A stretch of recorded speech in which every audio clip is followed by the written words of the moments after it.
Do Evangelho segundo São João. Naquele tempo, os judeus de Jerusalém enviaram sacerdotes e levitas a João Batista para lhe perguntarem: quem és tu? Ele confessou e não negou: eu não sou o Cristo.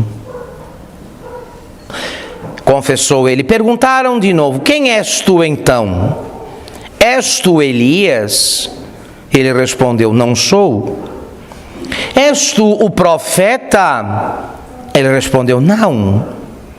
Disseram-lhe, pois: quem és tu então, para que possamos dar uma resposta aos que nos enviaram?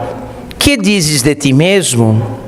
Ele declarou: eu sou a voz que clama no deserto, aplainai os caminhos do Senhor, como disse o profeta Isaías. Estes que tinham sido enviados eram da seita dos fariseus. Voltaram ainda a interrogá-lo, dizendo: como batizas tu, pois se não és o Cristo, nem Elias e nem o profeta? João respondeu-lhes, dizendo: eu batizo em água, mas no meio de vós está quem vós não conheceis. Esse é o que há de vir depois de mim, o qual existiu antes de mim, e a quem eu não sou digno de desatar as correias das sandálias. Estas coisas se passaram em Betânia, ao lado de lá do rio Jordão, onde João estava batizando. Em nome do Pai, e do Filho, e do Espírito Santo. Amém.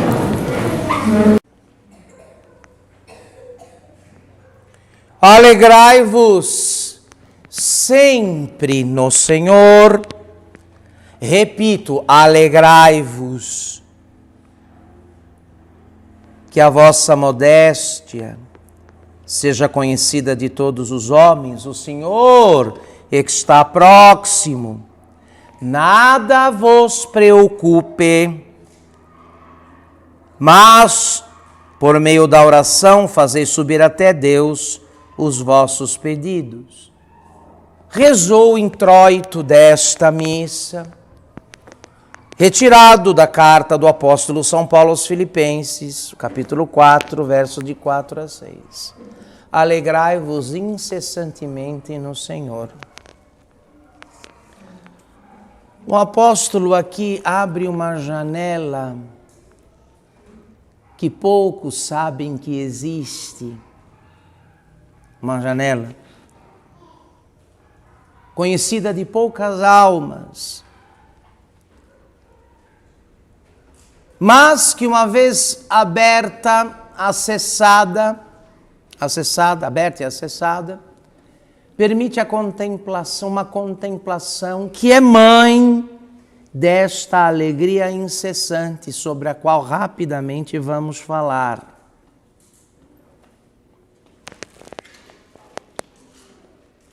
Nós não temos muita distinção dos pagãos com quem convivemos, porque temos reagido como eles diante das situações e das dificuldades.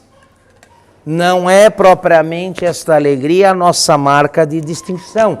Também andamos preocupados e afoitos por causa de muitas coisas. No entanto, o domingo de hoje, que antecipa de algum modo a alegria da chegada, da proximidade do Senhor, e que atenua o roxo pelo rosa, o rosa é um roxo atenuado,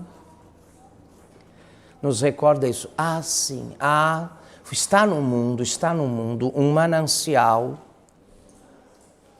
no mundo um manancial, há uma janela, uma abertura na qual se pode contemplar e cuja contemplação produz este permanente estado de alegria, a respeito do qual o apóstolo Paulo impera sobre os cristãos de Filipos. Alegrai-vos sempre, não só de vez em quando, sempre. Sempre. No Senhor. Alegrai-vos, repito. O Senhor está próximo, nada vos preocupe, nada vos preocupe. Muito bem. Esta coisa que dá um tratado de vida espiritual, este tema enorme, mas eu quero pensar o aspecto mais importante e deixar aqui com os senhores, porque é preciso fazer uma correção, uma correção essencial.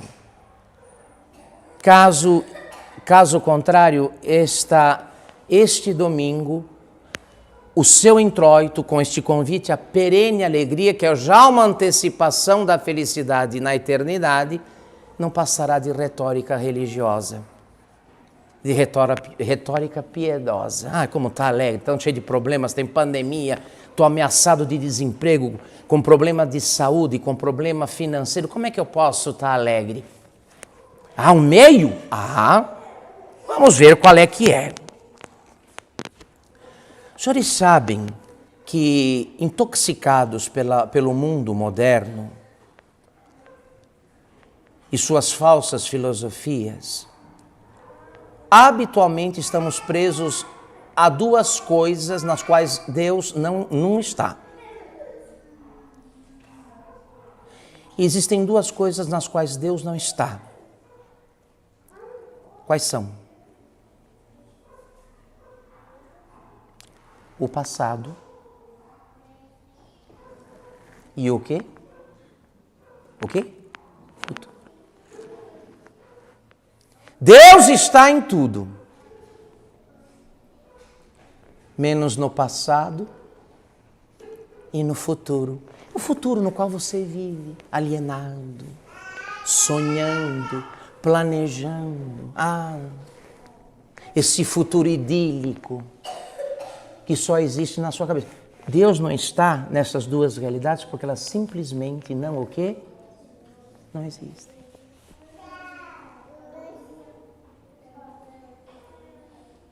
Lá onde, pela imaginação, pela fantasia, quiçá pelo delírio, habitualmente nos encontramos, Deus não está. Deus não está aí, meu irmão. Você me desculpe a minha franqueza ácida, mas Deus não está no que não existe mais e não pode não existir. Do passado, para o passado não podemos voltar. E o futuro é uma mera hipótese. O que é que você tem do futuro para viver nele? Você não tem nada. É uma mera hipótese, uma mera possibilidade e praticamente investimos o melhor do que temos e somos, o melhor das nossas energias no futuro, numa mera hipótese. Segundo o que nos ensinam as Sagradas Escrituras e os nossos santos, os nossos doutores, Deus só existe e age numa realidade chamada hoje. Não queira empurrar Deus para o que não existe. Deus não está mais, Deus não está no passado, ao qual você ficou preso por uma nostalgia pueril ou por incontáveis frustrações. Deus não está neste seu passado e nem está nesse seu futuro, porque boa parte daquilo que chamamos de futuro não passa de delírios e ilusões bobas. Primeira coisa, quem quiser contemplar, quem quiser acesso a esta contemplação que produz esse estado perene de alegria, que não é retórica apostólica, não é retórica do apóstolo, mas é uma realidade por ele vivida, que vai dizer em outra ocasião: eu exulto de júbilo, eu me regozijo em todas as minhas tribulações. Por quê? Porque o apóstolo estava onde Deus permanentemente está. Como é que você quer gozar os benefícios de Deus se você nunca está onde Deus está?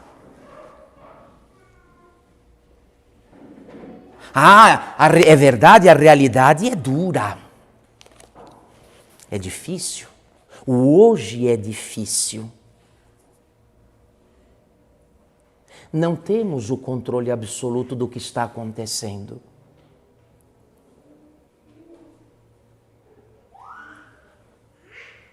Ele é difícil, porque ele nos escapa de certa maneira. Mas foi o tempo que Deus escolheu para estar e para agir. Então, quem quiser gozar os benefícios da presença de Deus, da graça de Deus, do poder de Deus, deve procurá-lo onde ele se encontra.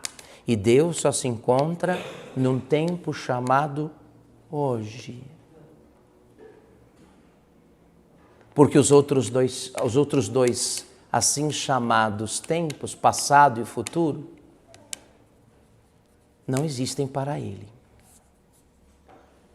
Só na nossa fantasia. Um pela nostalgia ou pelas frustrações, pelos remorsos, o outro pelas ilusões. Desculpe, saia daí, porque aí Deus não está. Nem no teu passado e menos ainda no teu futuro, porque estas coisas não têm essência. Não existem. Se alguém souber onde tem o futuro, me avise para eu ir visitá-lo. Não sei o endereço dele.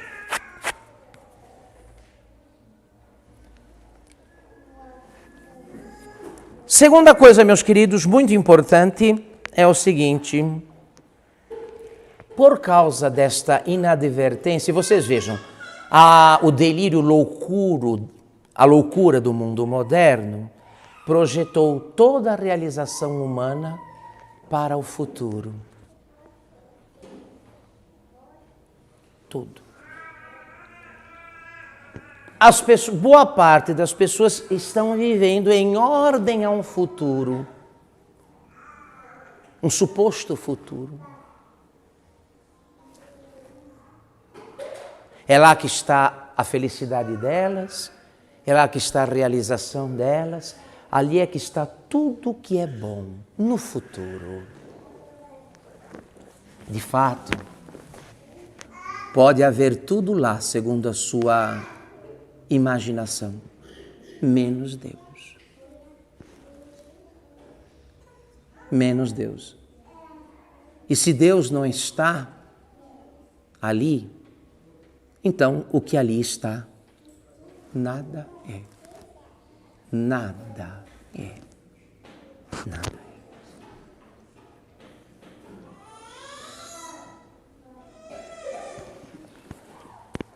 Devemos, portanto, meus queridos, nos regrar. É preciso uma disciplina para esta alegria perene, que foi toda a felicidade dos santos aqui na terra. Que não tenham estas ilusões bobas das quais somos reféns. Quiçá desde o berço, gente que foi educada desde o berço para o futuro, foi educada para o nada. Aí o tempo passa, o futuro não chega, e o destino destes alienados não é outro a não ser a angústia, a depressão e o desânimo. Temos perdido muito tempo, e quem perde tempo, quem está perdendo tempo, está perdendo Deus. Porque do tempo só temos o hoje. Quem perde o hoje está perdendo a ação de Deus, sua presença e sua ação salvadora. O tempo para nós é preciosíssimo e do tempo nós só temos uma coisa chamada agora. E por que é tão precioso? Porque nele se esconde Deus. Deus está velado, coberto pela sucessão dos acontecimentos que vão se apresentando a nós, diante de nós, no presente, no agora. Por isso o tempo é tão precioso, porque Deus nos salva assim. É assim que Deus nos salva. No tempo. Mas que tempo? Esse que você tem. Qual tempo de qual tempo você dispõe? Do hoje só. Hoje, mais nada. Mais nada. Assim sendo, meus queridos, devemos regrar o nosso interior para permitir que Deus nos conduza, como fez com a Santíssima Virgem Maria e muitos outros santos que não dispuseram de livros, de padres espirituais, de escolas, grupos ou movimentos, mas que Deus conduziu de modo eficacíssimo, porque era gente que se esforçava por estar diante de Deus, na presença de Deus. Portanto, era gente que estava ali onde se encontrava Deus, no presente, e se deixavam conduzir por Ele, como fez a Virgem Maria, que observava todas as coisas, meditando-as no seu coração.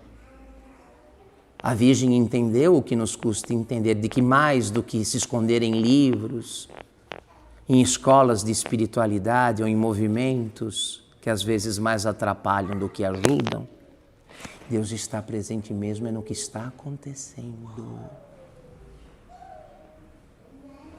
E uma parte das obras que vão me salvar, que vão nos salvar, Deus não terceiriza. Não dá para ninguém, nem para o Papa, nem para o bispo, nem para o padre, nem para os livros, nem para estes iluminados que a toda hora aparecem querendo ser intérpretes e hermeneutas da igreja.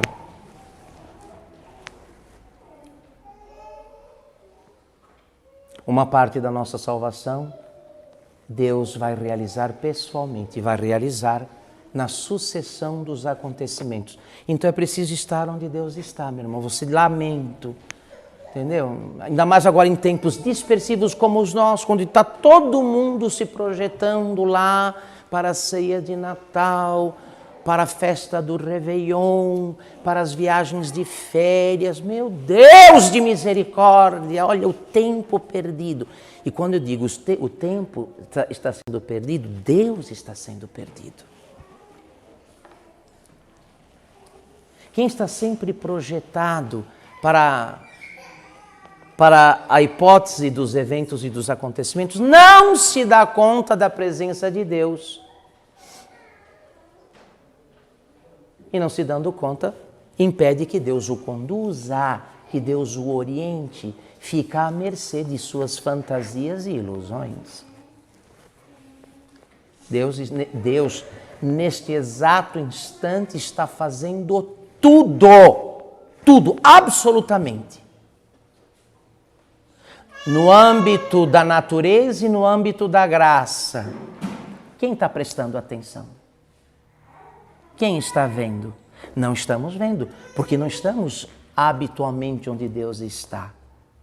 Não! Nós vemos nesses mundos paralelos sugeridos pelas nossas fantasias e vaidades. Pelas nossas paixões, é lá que vivemos. Eu não gosto, padre, eu não gosto da realidade do que acontece agora, porque não é o que eu imagino, não é o que eu quero. Pois é, meu irmão, minha irmã, não é o que você imagina, miserável, não é o que você quer, mas é onde Deus está. Que pena, né? Que pena.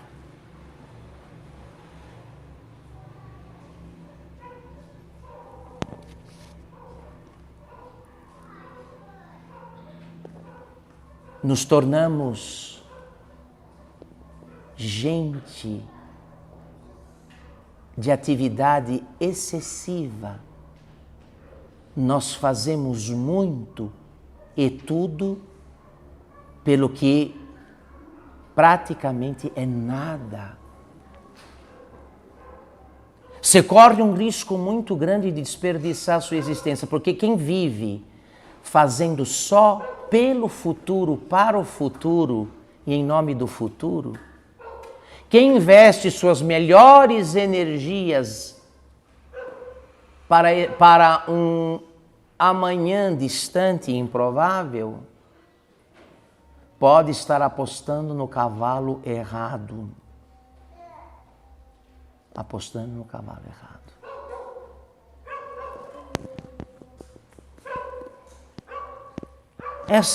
Esse nosso excesso de atividade para garantir... Porque a ordem do dia, garantir o futuro. Eu tenho que garantir o meu futuro e dos meus filhos. Sim, fomos treinados, somos adestrados para isso. O futuro é tudo. O presente é uma contingência desprezível, porque nunca é como você planeja. O futuro sim, o futuro é igualzinho a você, porque tem todos os tons e as matizes das suas ideias e vaidades. O presente não. O presente lhe escapa, você não tem controle sobre ele.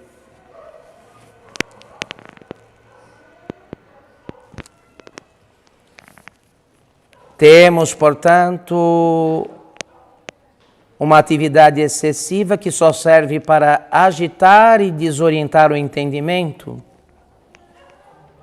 Viajamos por imaginações que dissipam e fazem perder o tempo. Uma curiosidade doentia que procura coisas inúteis e corre atrás de novidades.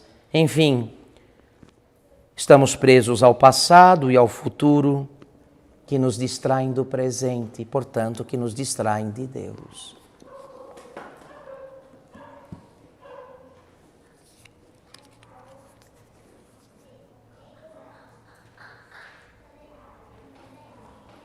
É preciso voltar à realidade.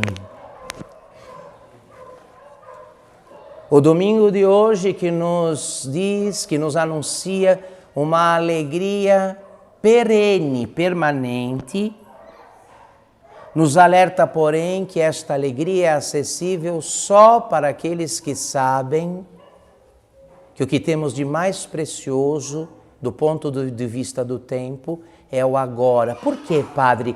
O agora é o tempo mais precioso, porque é no agora que Deus está.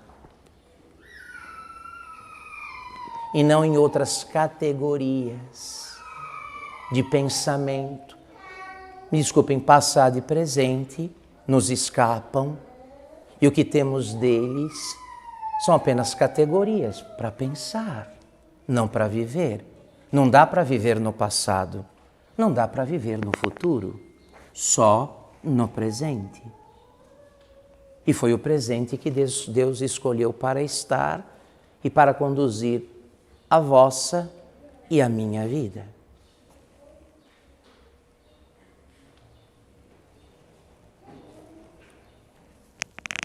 É preciso fazer esta correção de rota, porque está bem que do ponto de vista da doutrina sejamos católicos, mas é preciso ser católico também do ponto de vista da vida conforme a ordem que Deus estabeleceu para ela. Portanto, há uma ordem para o crer, e eu suponho que os senhores que estão aqui nesta missa tradicional respeitem rigorosamente a ordem do crer, mas também há uma ordem para o viver, que não podem ser negligenciada.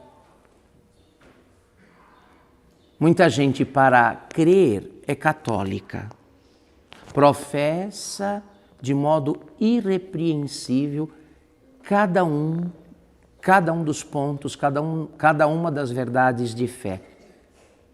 Mas para viver, não. Infelizmente, para viver, adota os esquemas mundanos. E o mundo está convencido que o que merece ser chamado de vida, o que vale a pena, é o que vai acontecer depois. Não o que está acontecendo o quê? E com esta sutil tentação, sutil, muito bem urdida pelo diabo, do ponto de vista da vida prática, ele consegue nos afastar, o diabo consegue nos afastar de Deus. Porque raramente você está onde Deus está. Simples assim.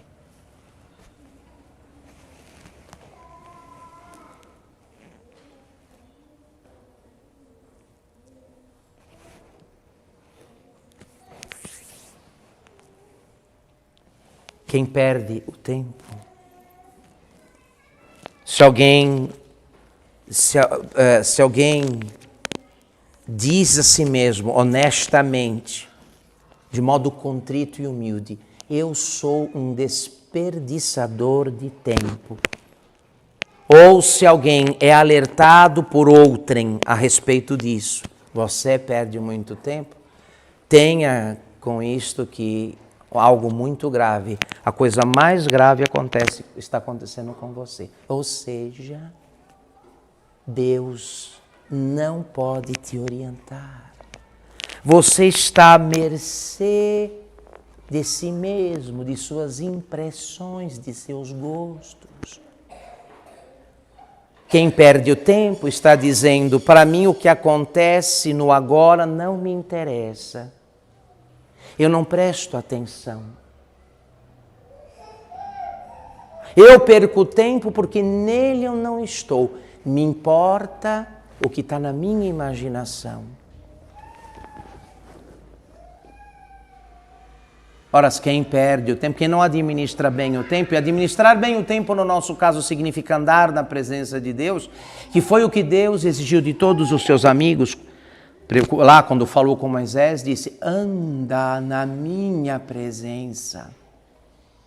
Anda diante de mim, para que eu te conduza. Eis aí, meu irmão, minha irmã, essa correção de rota, uma vez que o motivo desta alegria, segundo disse o apóstolo aqui, e que a Mãe Igreja introduziu na sua liturgia, está no introito desta missa, alegrai-vos, porque o Senhor está próximo, está perto de vós, mas não está perto de vós nem no passado, nem no futuro. Está perto hoje, agora, nos visitando na sucessão de todos e de cada um dos acontecimentos que se dão conosco, a respeito dos quais eu não canso de insistir aqui deste púlpito. Nós que cobramos a presença de Deus e cobramos de modo indevido porque pedimos que Deus esteja no que não existe, montamos um combo de ilusões e fantasias e trazemos diante dele, dizendo, Deus, entra nisto aqui. Olha, isso aqui eu quero para o meu futuro, não sei o quê, para... Nós que cobramos a presença de Deus, não estamos muito preocupados em estar na presença dele. E só está na presença de Deus quem recebe cada acontecimento como vindo das mãos dele. Por exemplo, esse calor que está fazendo no dia de hoje. Quem sabe que assim como Deus se veste de modo particular pelas aparências criadas nos sacramentos para vir a nós com a sua graça e nos santificar, Deus se reveste com o véu dos fatos e dos acontecimentos para nos conduzir. Ele faz algo análogo ao que acontece nos sacramentos, assim como ele se veste das aparências das coisas criadas, das criaturas, para vir a nós com a sua graça, na vida ele se reveste com o véu dos acontecimentos para nos conduzir. Quais acontecimentos, Padre? Todos, sem exceção. Todos, sem exceção. Os que você gosta, os que você detesta, os que você planejou, os que te pegaram de improviso, não importa.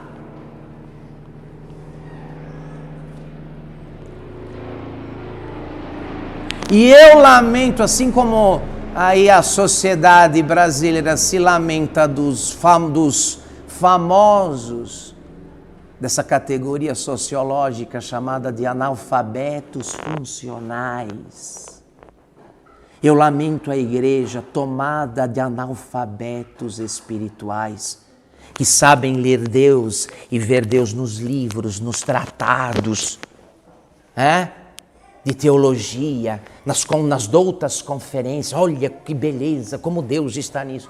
Mas não sabem interpretar a presença de Deus quando Deus fala pessoalmente, nos fatos, por mais duros, por mais amargos que eles sejam.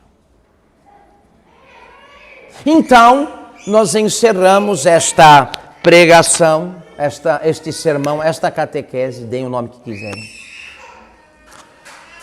olhando para a Santíssima Virgem Maria,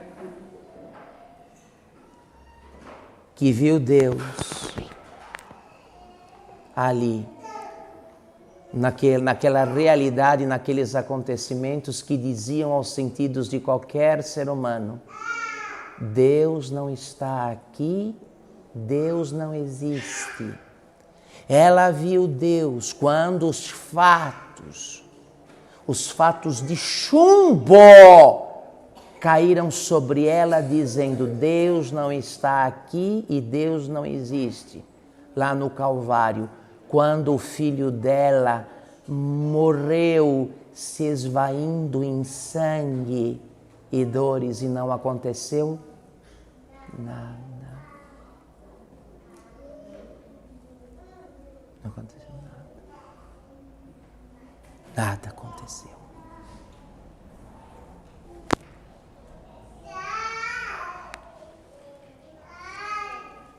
O Calvário, que é o argumento do ateísmo. O que é o Calvário? É o argumento do ateísmo. Como Deus existe? Se Deus existe, como é que uma coisa absurda e brutal acontece assim? Como? Como? Deus não existe. Ou se existe, não está aqui. Abandona os homens e os seus fiéis na hora da maior precisão. É isso o que o Calvário fala aos sentidos. Mas a Virgem Maria, diferentemente de nós, sabia muito bem que Deus se veste com o manto, com o véu, com a nuvem de todos os fatos.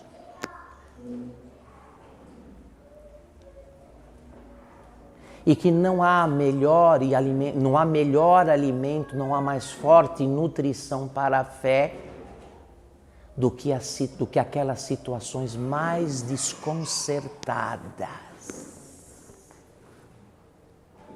Porque, afinal de contas, acreditar no sol ao meio-dia, quem não acredita? Ora, quem não acredita no sol ao meio-dia? Qualquer um acredita. Vamos ver, continuar acreditando no sol depois da meia-noite. Aí é que eu quero ver católico fanfarrão. Em nome do Pai, do Filho e do Espírito Santo.